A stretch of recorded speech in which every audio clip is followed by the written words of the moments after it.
Hey ho Pop gengs!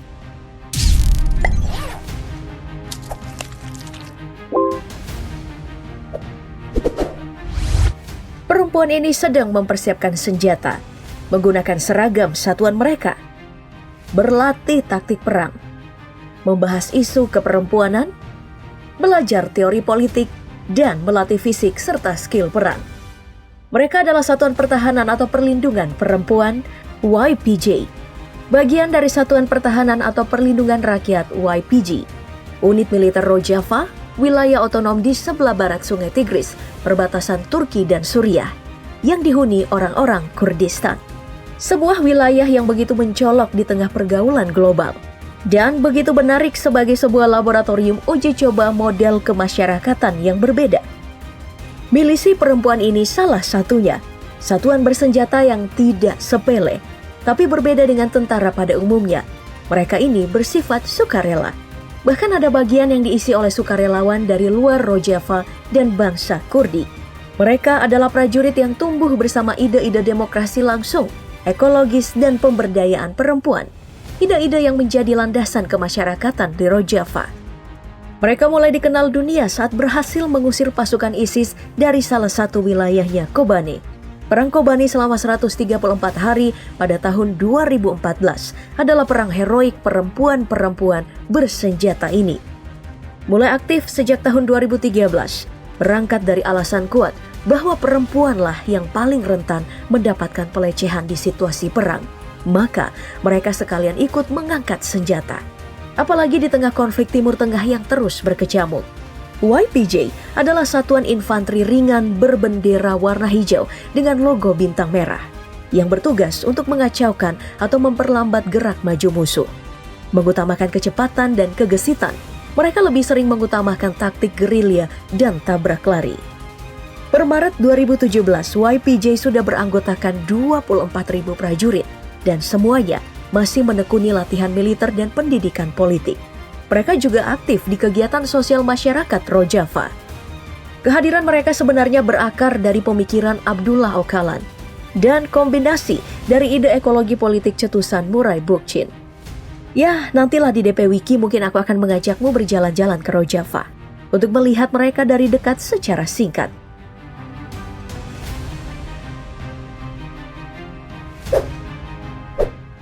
Karena jauh sebelum YPJ muncul, Norwegia lah negara pertama yang melakukan dobrakan di bidang militer dengan menambahkan perempuan ke dalam militer.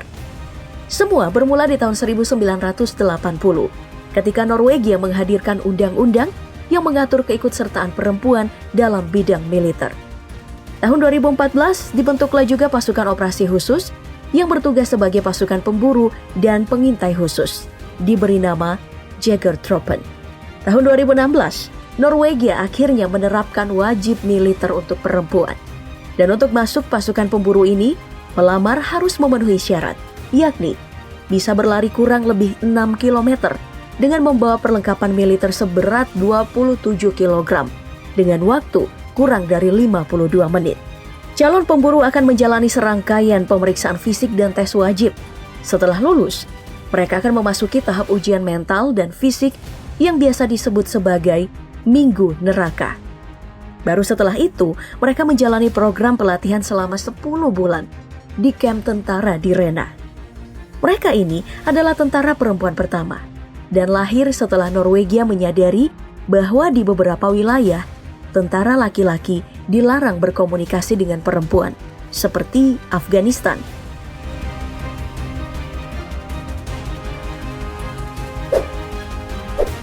Dengan alasan serupa, Amerika Serikat juga memiliki pasukan operasi khusus bernama FET atau FET, kepanjangan dari Female Engagement Team. Mereka ini bertugas untuk berinteraksi dengan perempuan-perempuan Afghanistan. Mereka juga membantu melakukan pencarian fisik terhadap wanita di sepanjang perbatasan. Mereka ini memang hadir setelah Perang Irak-Afghanistan di tahun 2003-2004. Tapi saat itu, mereka masih berbentuk unit kecil bernama Tim Lioness. Tahun 2004, Marinir Amerika Serikat memasukkannya ke unit infanteri. Setelah itu, FET lainnya pun lahir di Inggris tahun 2010, menyusul Australia dan Kanada. Tapi kabar tidak mengenakan pernah menyebar, mencoreng nama satuan ini, bahwa beredar foto-foto mereka sedang tidak berpakaian, beserta percakapan bahwa tentara pria yang menang pertempuran akan dihadiahi foto-foto polos itu. Skandal ini juga dibenarkan jurnalis yang melakukan investigasi.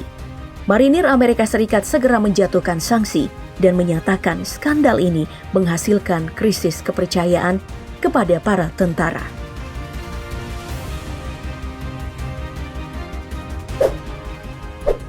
Kontroversi juga pernah dilakukan salah satu tentara perempuan Israel, tapi bukan skandal polos.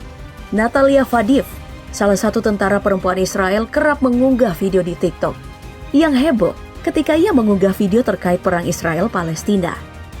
Dan kontrasnya, ia malah mengunggah video dukungan kepada Ukraina dengan tagar "Hentikan Perang".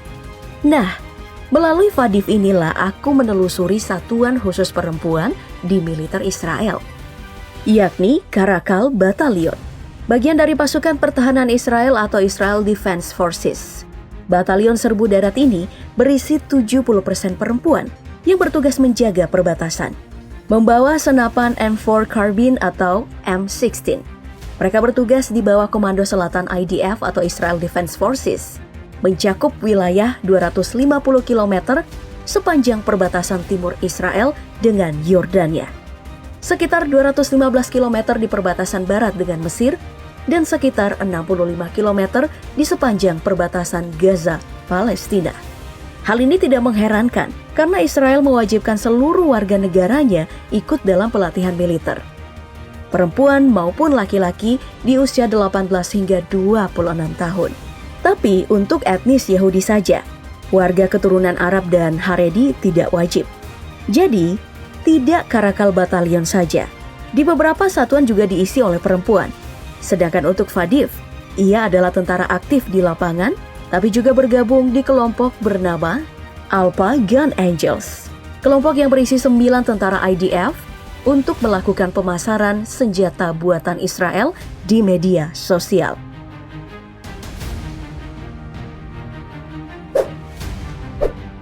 Dan terkait kecamuk di Ukraina dan Rusia akhirnya menurunkan pasukan khususnya, pasukan gempur bernama Spetsnaz, bagian dari Direktorat Intelijen Utama Rusia yang memiliki misi pengintaian dan sabotase.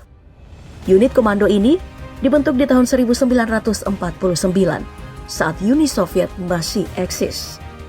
Meski baru di tahun 2018, unit ini menerima pelamar perempuan. Tapi sejak Perang Dunia Kedua, perempuan-perempuan Rusia sudah masuk dalam barisan tentara. Bahkan 1.000 prajurit perempuan dikerahkan.